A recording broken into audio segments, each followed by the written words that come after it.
Olá, bem-vindo ao canal. Hoje nós vamos fazer um vídeo bem específico, baseado nas perguntas que a gente recebe, que é sobre quais são os maiores 5 erros que as empresas cometem sem perceber que estão cometendo. Ou seja, quais são os principais 5 obstáculos ocultos nessa vinda para a América do Norte. Então vamos lá. Obstáculo número 1. A melhor analogia que eu consigo imaginar é a da janela do avião. Então assim, o que isso quer dizer? Por exemplo, você, quando está viajando, né, no avião, você tem uma visibilidade bastante parcial, baseada no contorno da janela que você tem. Tem um monte de coisa acontecendo do outro lado do avião que você não tem nem ideia, né, ou paisagens, etc. É a mesma coisa. Quando você vem para fora, você vem com uma perspectiva baseada nas suas experiências, que o que se encaixar de acordo com a tua experiência anterior, você vai dominar tranquilamente. Agora tem muita coisa que está fora da tua experiência que você nem sabe que está lá. Então esse é o famoso you don't know what you don't know, que eles falam muito aqui fora, né? Você não sabe o que você não sabe. Esse é o primeiro obstáculo. Quer dizer, o que está fora da tela do teu radar. Então vamos dar uns exemplos de algumas coisas assim.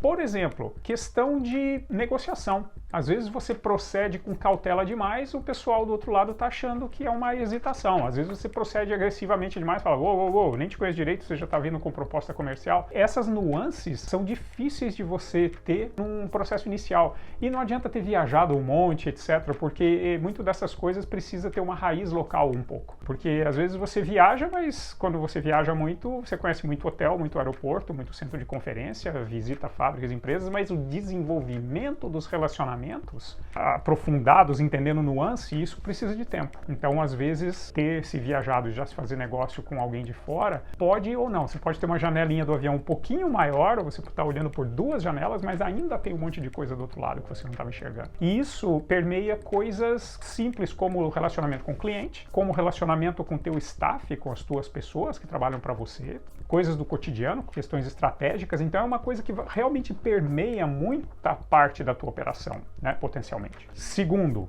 número 2 é o impacto da cultura. A cultura mesmo, quer dizer, como que é a etiqueta correta de se fazer negócio nesse lugar? Como que eu trato o meu funcionário? Quão agressivamente eu sou em termos de ir atrás de uma performance? Quando que eu paro de explicar uma coisa que o meu cliente já entendeu? Quando que eu preciso explicar mais? Quando que eu preciso perguntar mais? Essas questões de cultura, até o caminho para se chegar numa proposta de trabalho é muito diferente aqui fora do que, por exemplo, é no Brasil. Vamos chegar numa proposta, esse caminho onde se chega a proposta, porque a hora que você tem a proposta, praticamente já quase que se tomou uma decisão ali, ou precisa só fazer algum convencimento interno, ou fazer alguma conta, mas a proposta já é a solidificação de alguma intenção muito forte. E o caminho de se chegar até a proposta é extremamente diferente aqui fora. Terceiro item é a falta de referência local. E aí precisa ter muito cuidado, porque o Brasil, como é um país muito grande, com empresas muito grandes, com uma economia muito vibrante, todas as multinacionais estão no Brasil,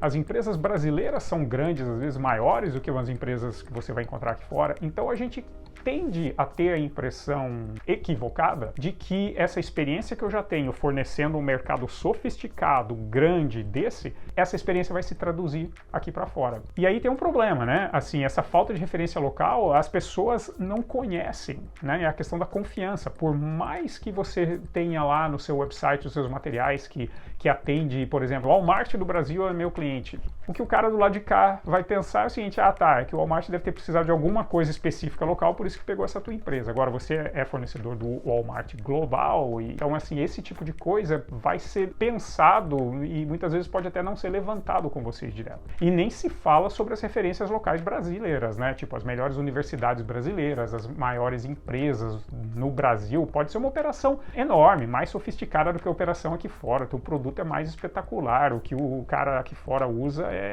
não é nem de perto da mesma qualidade que você fornece para uma empresa do mesmo setor dele, muito maior no Brasil. Tudo isso funciona muito pouco, principalmente nos estágios iniciais de conhecimento. Toma muito cuidado, não subestime que a falta de referência local, ela realmente vai ser um problema que pode estar no teu ponto cego. A quarta coisa, o quarto item, é a questão da competição e maturidade. Se você buscar algum termo em português, a quantidade de informação, a qualidade de informação que você vai achar é uma. Se você procurar o mesmo tipo de assunto e fizer uma busca no Google em inglês, só nisso você já vai trazer uma quantidade muito maior de informação. E o que isso quer dizer? Lembra, esses mercados, o mercado americano, ele é há muito tempo o maior mercado do mundo para todo mundo, qualquer empresa de qualquer lugar do planeta.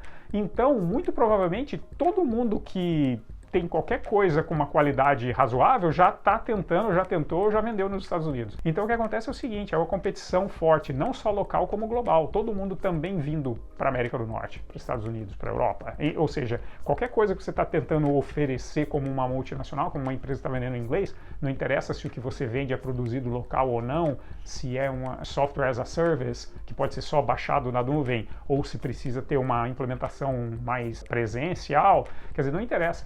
O fato é o seguinte, a competição vai ser fortíssima. E o mercado daqui está acostumado a ter muitas opções, ele está acostumado a muita competição de nicho. Quer dizer, é um mercado muito dos especialistas. Mesmo as grandes empresas, os grandes conglomerados que fazem um monte de coisa, eles se posicionam no mercado como sendo o expert naquele determinado nicho para tudo que eles fazem. Então isso é bastante importante lembrar. Você tem que se posicionar aqui fora como alguém com uma profundidade de nicho. Não assim, eu sou bom em tudo, eu posso fazer qualquer coisa porque o nosso skill set é maravilhoso. Isso não vai rolar com uma receptividade boa do lado de cá. Então existe muito mais competição por produto, pela atenção, por prioridade. Lembra, é uma sociedade, principalmente o Canadá, os Estados Unidos também, a parte norte, são sociedades onde as pessoas não têm ajuda em casa, então o pessoal vai para casa cedo, 5 da tarde, a Europa é assim também. Então isso quer dizer o quê? Como não tem ajuda em casa e vai para casa cedo, o dia fica comprimido. Então a hora de negócio da pessoa vale muito e a pessoa então vai pensar muito se vai alocar para você um tempo. Reunião padrão no Canadá, por exemplo, é de meia hora. Não existe reunião de 2 horas, só já lá avançado, quando já tem um problema muito grande para resolver em conjunto. Agora, o padrão é você definir uma reunião rápida, de meia hora, vai, essa reunião de pé, define e toca o barco. Tem detalhes sobre isso em algum dos vídeos no nosso canal, que nós entrevistamos empresas que já foram nossos clientes que estão fazendo negócio com sucesso no Canadá, que falam um pouco desses aspectos culturais que a gente está descrevendo aqui também. Mas, enfim, sobre competição e maturidade do mercado, extremamente importante entender que o que você vai encontrar na internet é útil, sem dúvida, mas é muito parcial. Não vai te ajudar a entender a realidade da competição que você vai enxergar aqui. Para você entender essa realidade, você vai precisar conhecer gente, vai precisar ter contatos, vai precisar conversar. Pessoas que vão te falar isso não funciona, você precisa abordar assim, ou falar, que maravilha que você tem isso, deixa eu te apresentar alguém. Quer dizer, então esse todo conceito, vou montar o website, a minha coisa é SaaS e vou vender meio de longe, vai funcionar de uma forma muito limitada, só se você vender alguma coisa que está em muito alta demanda, algum commodity, etc. Mas também você vai ter margens baixas para isso, e porque vai estar competindo com qualquer um do mundo. Então, de novo, chave para você bater a competição aqui, 2 coisas, nicho, especialização e relacionamentos. Essas são as 2 formas de você navegar a entrada nesse mercado aqui fora. E por fim, o quinto grande ponto, que geralmente está escondido, que as pessoas não consideram, né? Vamos chamar isso as cascas de banana que estão ali e que as pessoas escorregam sem perceber por que escorregou.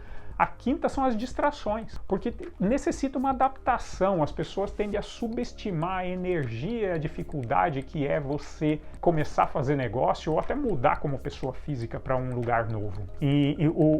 O fato de você não ter a mesma rede profissional e rede social, isso gera dificuldades bastante significativas. Em um lugar onde as pessoas te conhecem, sabem da tua reputação, conhecem a tua marca, etc., as pessoas falam, opa, vou trabalhar junto com esse pessoal aqui, vou fazer um pouco a mais, porque realmente eles são muito bons, a gente já trabalhou junto, já conheço. Quando você chega num lugar que não tem isso, é aquele relacionamento um pouco mais frio, né? Baseado na regrinha ali, vamos fazer o que está escrito e acabou, e não vou fazer mais do que isso. Quer dizer, então é importante saber disso. Não ter essa rede local, ela tem um custo e tem uma certa lentidão no desenvolvimento da sua presença local por causa disso, se não for feita da forma correta. Claro, tem formas de acelerar isso e essa é inclusive uma das especialidades da Lucalex. Nós ajudamos a comprimir essa curva de aprendizado e a esclarecer com mais assertividade esses pontos pela frente. Se quiser conversar com a gente, está aí como nos contactar na descrição. E também tem mais vídeos no nosso canal. Outra coisa também é que as pessoas subestimam é a questão que às vezes você tem sorte. Mas a sorte, ela funciona por um período limitado. Às vezes teve uma conexão que funcionou e tudo, e daí depois passam 4 anos e você vê que não conseguiu crescer além daquela conexão inicial. O que que houve? É porque não foi seguido essa receita mais robusta para fazer ter sucesso. Então, assim, é necessário tempo, é necessário dedicação, é necessário resiliência para ter realmente sucesso aqui fora e não fazer o que, infelizmente, a gente vê que tanta gente que investe muito dinheiro sem retorno aqui fora e acaba tendo essas aventuras extremamente caras. Ou seja, você fazer assim, ah, não, eu vou vender lá, eu dou um jeito e eu me adapto com essa questão cultural em paralelo, é complicado. Precisa ter uma dedicação a isso, precisa ter um foco, precisa ter uma energia colocada nisso, tá bom?